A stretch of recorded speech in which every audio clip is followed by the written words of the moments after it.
The Hobbit is finally here, Magic the Gathering's second foray into Tolkien's Middle-earth. Its predecessor, Lord of the Rings, was actually the first full-size Universes Beyond set when it was released back in 2023. It feels weird to say that Lord of the Rings was the predecessor to The Hobbit, given that the Hobbit book was the predecessor to Lord of the Rings, but I digress.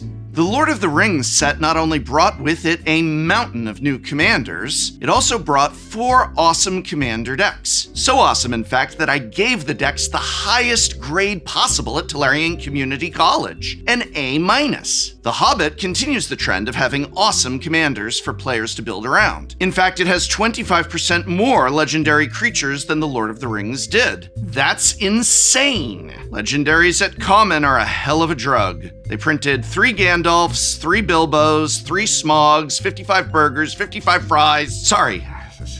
What is strange, however, is that it doesn't have any actual commander decks. Even more perplexingly, it seems like the ideal commanders for those non-existent decks already exist. There are not 1 but 2 supplemental products for The Hobbit. The Hobbit Scene Boxes and The Hobbit Battle of the 5 Armies, a co-op box, each of which contain a slew of mechanically unique legendary creatures that seem perfect for commander precons. It almost seems like Wizards of the Coast did make commanders for The Hobbit and then just forgot to build decks around them. Luckily, while Wizards of the Coast may have forgotten to design commander precons for The Hobbit, we didn't. With this many brand new commanders in the new Hobbit set and its affiliated supplemental products, there is ample selection for us to build our own precons around. So in this video, that's just what we did. I'm gonna go over 3 Tolarian Community College designed precon decks. We'll talk about the deck's commanders, describe its game plan, and highlight some key cards from the 99. Deck lists of all of them are available in this video's description. Each of these decks feature new cards as well as pulls from throughout Magic history. Presale prices are wild and unstable, but we tried our best to stay around a $150 budget, which is about what you'd expect the singles from a real Hobbit precon to cost.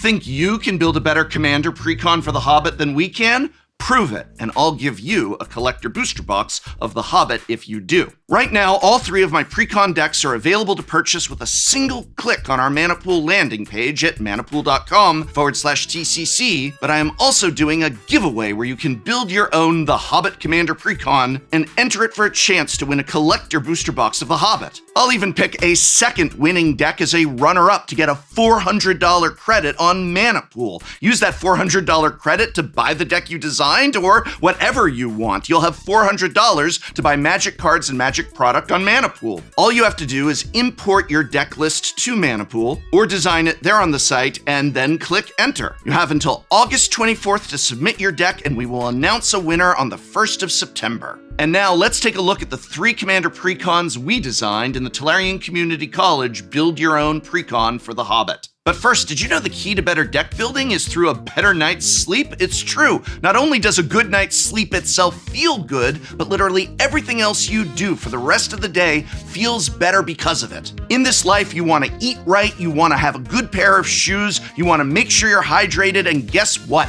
You are going to spend 30 years of that life sleeping, so you better make sure you have the best quality mattress around. And there's no better mattress in the game than Helix Sleep, sponsor of today's video. Seriously, it is a great mattress. I use it. I use the pillow. I sleep on a Helix, and I think you would love to as well. Say goodbye to your old, dirty, broken, uncomfortable thrift store mattress, and say hello to a Helix Sleep mattress, customized for your individual needs and shipped directly to your door. And they've even got free shipping within the USA. And have you ever wondered why in 2026, going into a mattress store is like going into a used car lot where you have to haggle and deal with some creepy salesman? I hate it, but Helix lets you take care of all of this from the comfort of your own home. But what about finding which mattress is right for you? Well, everybody is different and Helix knows that. So they made a sleep quiz that matches your unique body type and sleep preferences to the perfect mattress for you. Helix offers a 120-night sleep trial, and they're happy with Helix guarantee to ensure that you'll love what you get. Or maybe you just want to pick up one of Helix's cooling pillows to have your preferred firmness and height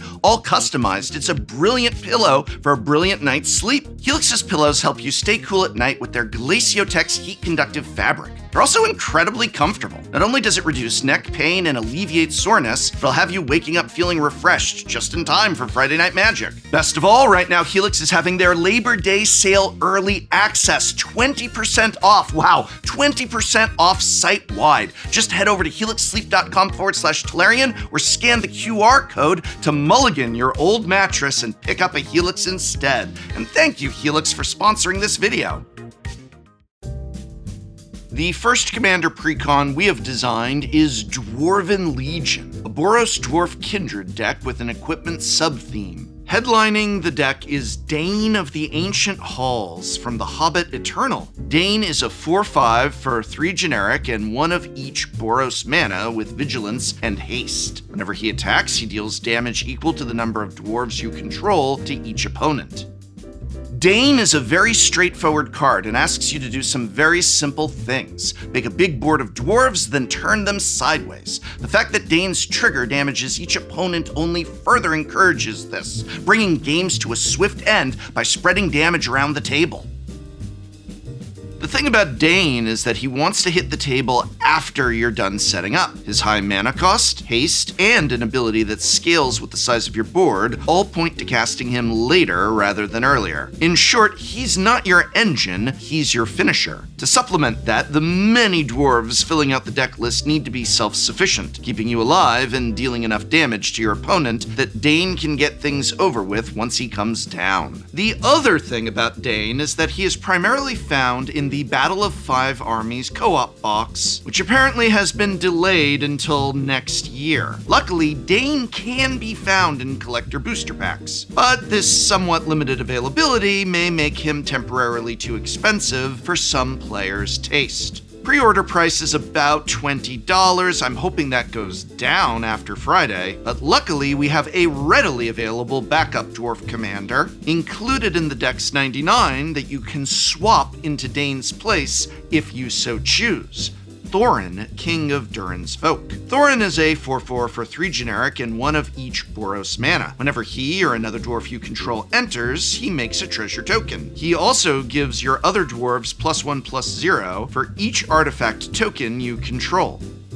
This is a flexible combination of abilities. The treasures Thorin creates can be used to effectively discount all your dwarves, letting you dump your hand with lightning speed, or they can hang around and pump your team, representing massive amounts of potential damage over the course of a game.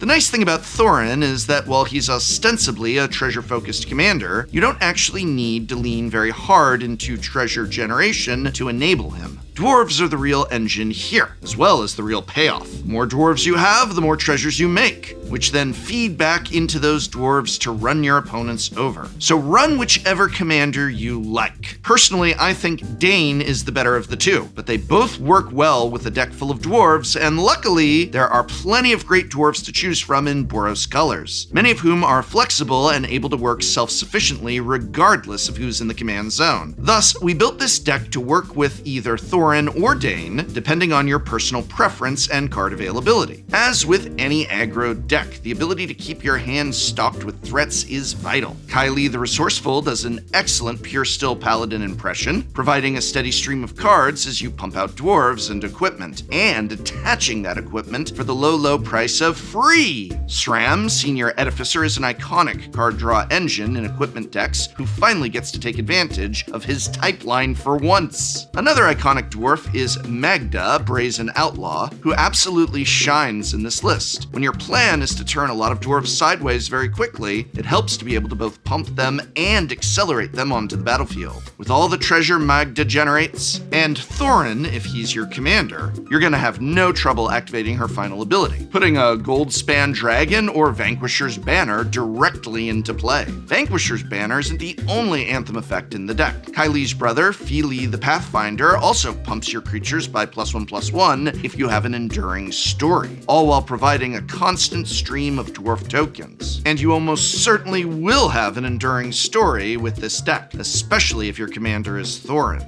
Dwalin, Weapon Master, uses the new Hone counter mechanic to great effect, amplifying the power of your various equipment. Hobbit. Aerial Responder isn't much more than a dwarf with a pile of keywords, but these qualities make it an excellent candidate for wielding all those equipments you're plopping onto the battlefield. Cole, the Forge Master, provides recursion for your equipped creatures, allowing them to aggressively trade in combat and discouraging opposing interaction. Bifer, Melodic Rider, acts as a sort of dwarf harmonicon, which gets out of hand fast in this deck. Doubling Dane's attack trigger or Thorin's token generation is an easy way to pull far ahead of the rest of the table. Brunner Battlehammer pumps your creatures for each equipment attached to them, typically providing a massive burst of damage out of nowhere when he's cast. A few non-dwarves play important roles in the deck as well. Ivor, Battle Ready, is effectively Dane's Mirror Universe doppelganger, a big hasty threat that damages each opponent for the number of equipment you control rather than dwarves. Sammy, Wildcat Captain, makes it much easier to dump your hand, and their natural double strike also makes them a great equipped target. Let's take a look at the equipment sub-theme. Diamond Pickaxe and Beamtown Beatstick come down early and accelerate the game through their treasure generation, while Lizard Blades and Nettle Cyst are excellent finishers that produce massive amounts of damage. Chainsaw is a flexible inclusion that acts as a removal spell in the early game and a huge power boost in the late game. And for the history nerds out there, Umezawa's Jite proves it can still hang with the big boys and threatens to take over board states by itself. If you want to know more about Umezawa's Jite, check out our half-hour-long video essay on this historically broken card. What do you mean the algorithm didn't like that one? It took 2 months to make. Please watch. The most explosive equipment in the list is none other than Helm of the Host. The equip cost is a hefty 5 mana, but both Keely the Resourceful and Brunner Battlehammer bypass that investment. Either of this deck's commanders get out of control fast when equipped with a helm. Multiple Thorins can generate an almost comical number of treasures while exponentially scaling your board, while an army of Danes and their attack triggers will end the game very, very quickly. Our next precon is one we're calling Elvish Legacy, a Sultai Elf Kindred deck with a graveyard sub-theme. This deck is really cool, and it is headlined by Thranduil, the Elven King from the main Hobbit set. Thranduil is a 5/6 for 2 generic and 1 of each Sultai mana. He's got 2 abilities. First, Thranduil has every activated ability of any elf in your graveyard. Second, whenever another legendary elf you control enters, draw 2 cards, then discard a card. Now, we wanted to do something different here, so Elvish Legacy is not a traditional elf deck where you're going to go wide and generate mana. Instead, the deck is looking to do 2 things. First, you want to fill your graveyard with elves that have sweet activated abilities for Thranduil to repurpose for himself. Second, you're going to want to play out legendary elves that can trigger that powerful draw 2, discard 1 ability. But while these are 2 separate game plans on paper, in practice they have a lot more overlap than you might expect. For one thing, many legendary elves have great activated abilities themselves. Second, any elf legend who enters while Thranduil is in play provides you with an immediate discard outlet after drawing 2 cards off Thranduil. And finally, some legendary elves have their own means of filling up the graveyard.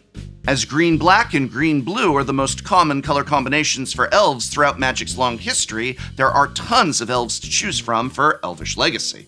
Luwin in Perfect Naturalist is one of the newest elf legends to enter Magic lore, and his first printing in Lorwyn Eclipsed is a perfect fit for the game plan of this deck. A 2-mana legend with a mill ability that also provides card selection, setting up your next draw with either a creature or land, depending on your needs. Luwin's also got an activated ability that Thranduil is happy to snag off of him if he ends up in your graveyard. Namely, he taps to cast what is effectively a retraced Worm Harvest.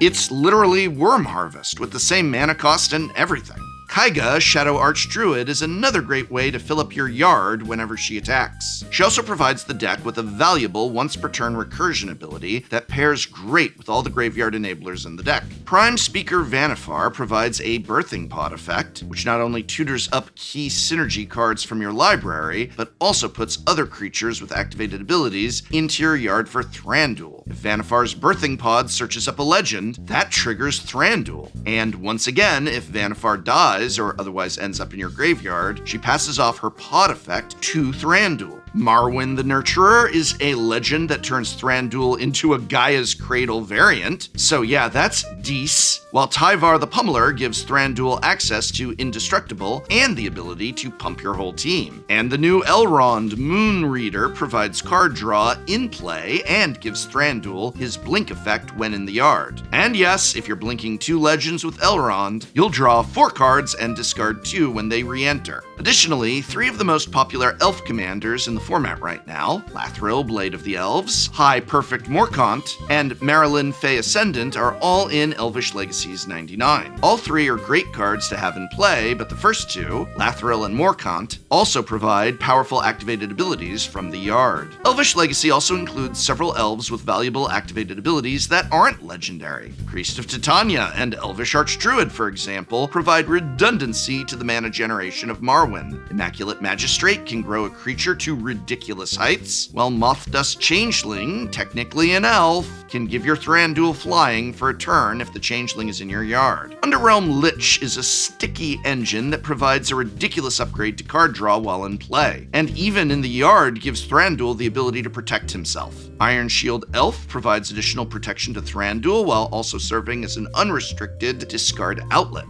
Llanowar Mentor provides a more limited discard outlet, but makes up for only activating once per turn by spitting out Llanowar Elves for your trouble. Fauna Shaman is also both a discard outlet and a redundancy to the creature tutoring provided by Vannifar. We're also going to be running Quarion Ranger to help mitigate the downside of how many great abilities in the list require your Thranduil to tap itself. There's 2 more graveyard enablers that bear mentioning despite not being elves themselves. Rona, Herald of Invasion, is an excellent repeatable discard outlet in a deck with this many legends to untap her with. And Golgari Grave Troll, the creme de la creme of all dredge cards, is an awesome one to mill over or discard. One notable card missing from this list is Devoted Druid. The only reason for this is to keep the deck at a precon power level. Devoted Druid enables all sorts of infinite combos, as it gives Thranduil the ability to untap itself over and over. For example, Thranduil in play with Devoted Druid and Immaculate Magistrate in your yard gives Thranduil infinite power and toughness, which also translates to infinite mana since Druid provides a mana ability as well.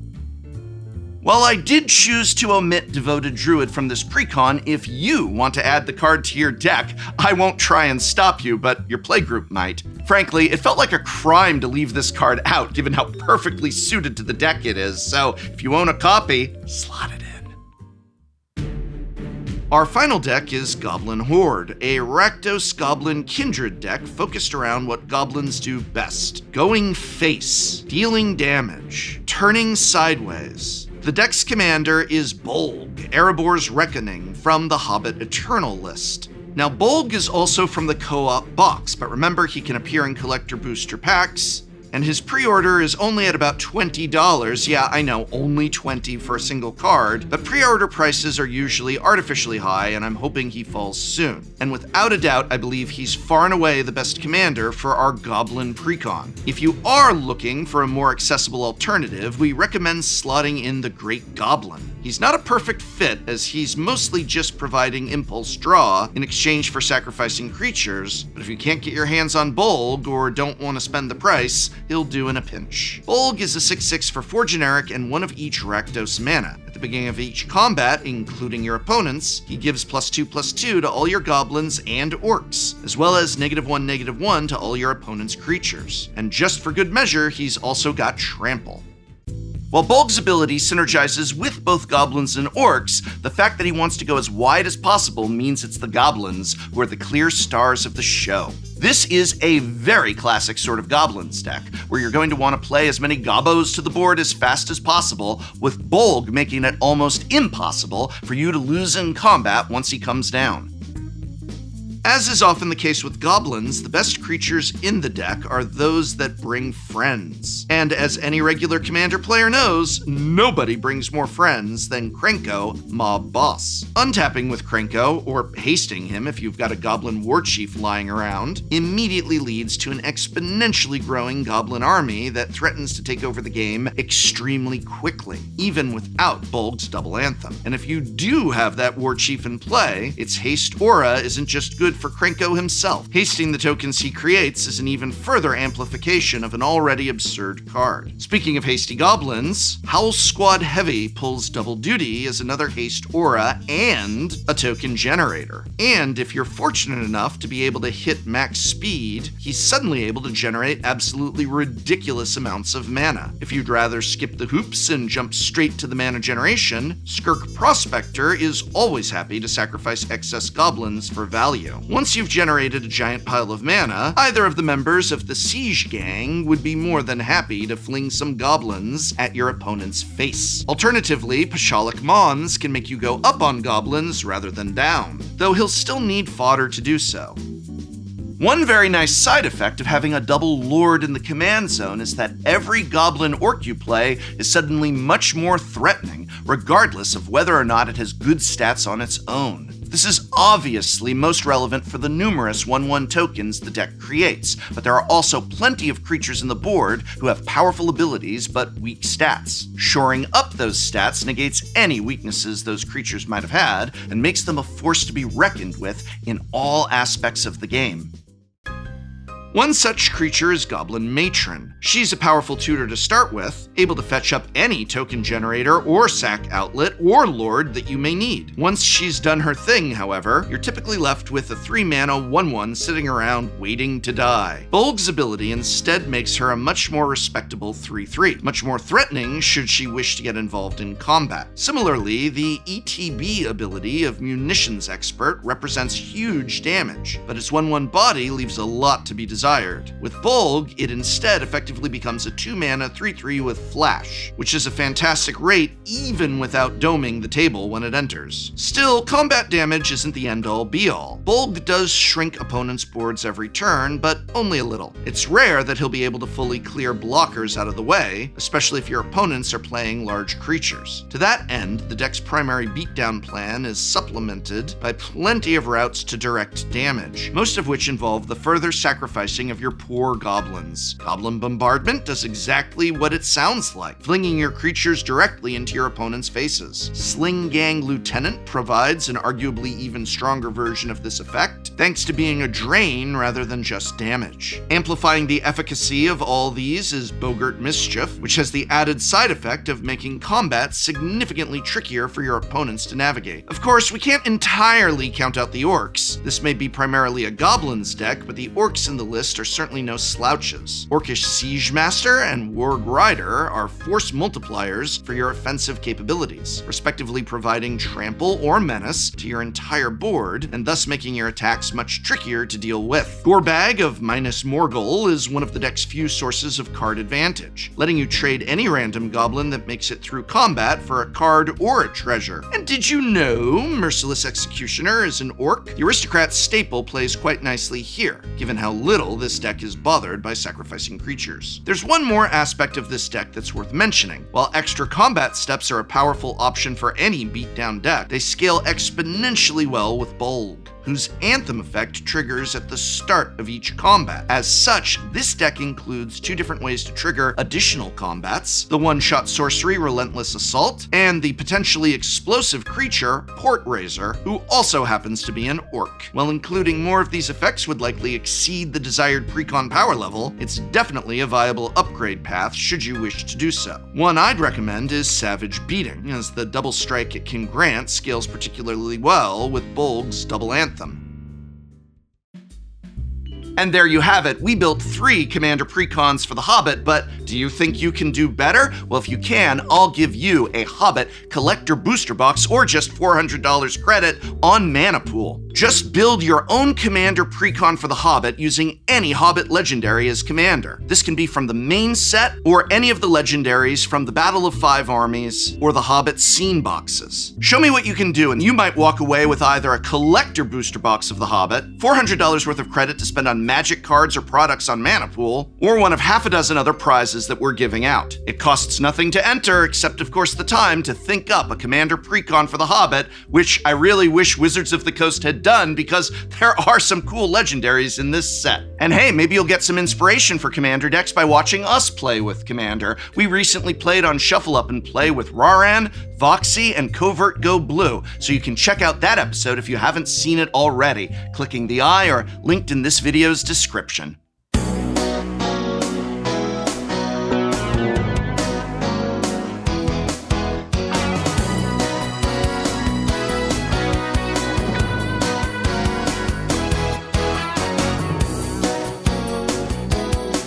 Next time on Shuffle Up and Play.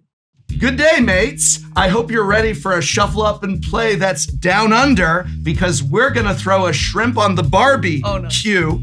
Good Games, Morley, are here today for an all-Australian episode of Shuffle Up and Play. Sorry, and Canada as well. Yeah. Welcome to Antipodean's Shuffle Up and Play. Eldrazi Monument. Oh! Elves do Wow, we're awesome. really good at this game, guys. This is like playing in the LGS in 2014. You should block the Avengers Zendikar with your Death Touch and just kill it. Get rid of it. Yeah. We're on the same team. And then I just passed the turn because, I'm a pacifist. Oh, I'm not.